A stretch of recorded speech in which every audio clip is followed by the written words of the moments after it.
What is it when they ask questions like, you married or do you want kids? It's illegal, Jekka. I don't think they're allowed to ask if you're married or you have kids. So a while back, we put up this video on TikTok about job interview red flags, and you guys had a lot of comments. So in this video, we're gonna look at those comments, look at some of the questions you guys had, and I'm gonna weigh in. The company lies about the job scopes on the positions anyway, so what's wrong with overstating what I did/can do on a resume? Because move can't, you have to do the job. Aw, man! If you lie, you overstate what you can do, and then you get the job, what are you gonna do? You still have to go there and do it. It's important to remember that your job interview is not an exam with a pass grade at the end. Congratulations, it's over. It's more like the first step in a journey. So if you make that first step pretending to be someone else, you still have to carry on, and it's not going to end well. Okay, so we've got a couple of comments about nervousness in interviews. Even with research, when I'm nervous, it all goes out the door. I hate interviews, I have lots of issues, anxiety, etc., and it shows, but I also need to work. What can I do? I hear you both. I know it might not look like it right now, but I get really nervous when I have to do job interviews. One thing that I find really helps is to focus on a specific problem that you can fix or a specific skill that you can bring. So this can be for any kind of job. This could be, you know, you're going into a corporate setting and you're a designer or something, and there's something about the company's website that you would want to improve. Or it could be a retail job and you think you have great customer service. In all these scenarios, focus on a thing that you can bring, a thing that you're an expert in.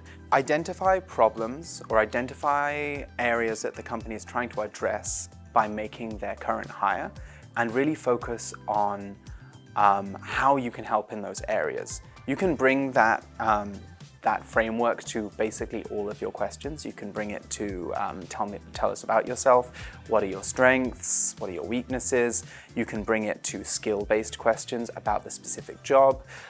So, you know, give yourself something to focus on and act the part, you know, be confident, because at the end of the day, you've made it to this interview because they think you're qualified. You've put something on your resume which is good enough to do the job. So really lean into yourself as an expert in your skills. Jekka Kolika asks, we lie?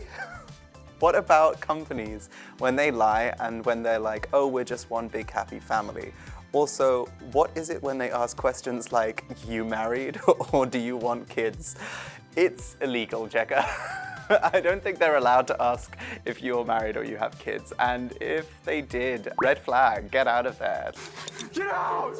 Yo! Maria says, blah, blah, how about when the interviewer is completely unprepared and hasn't read the resume? Yeah, so I'll start with the serious part of my answer.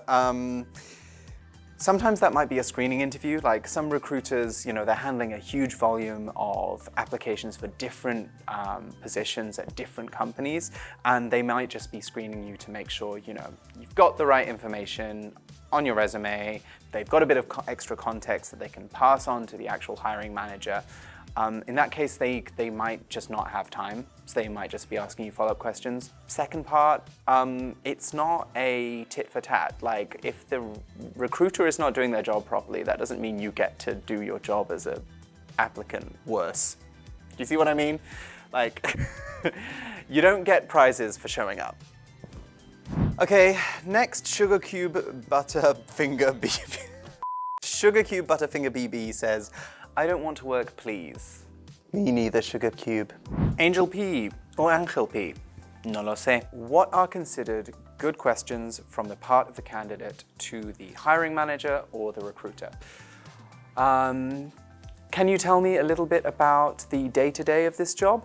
I think this is a great question for understanding the work culture, the responsibilities that are involved with the job. This is really important because you want to know what the emphasis of your work is going to be and what your day-to-day is going to be like.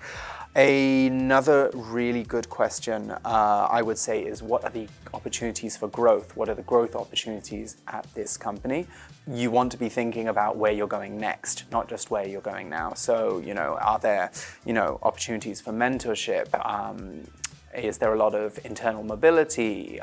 What kind of upskilling programs do they have? These are all really good things to cover. Golden one, what is the hardest part, or what has the hardest part been of finding somebody to fill this role?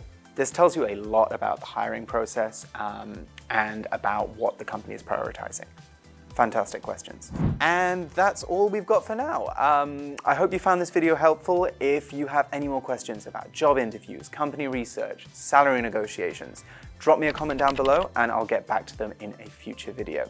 All right, best of luck with your job search and I'll see you again soon. Bye-bye.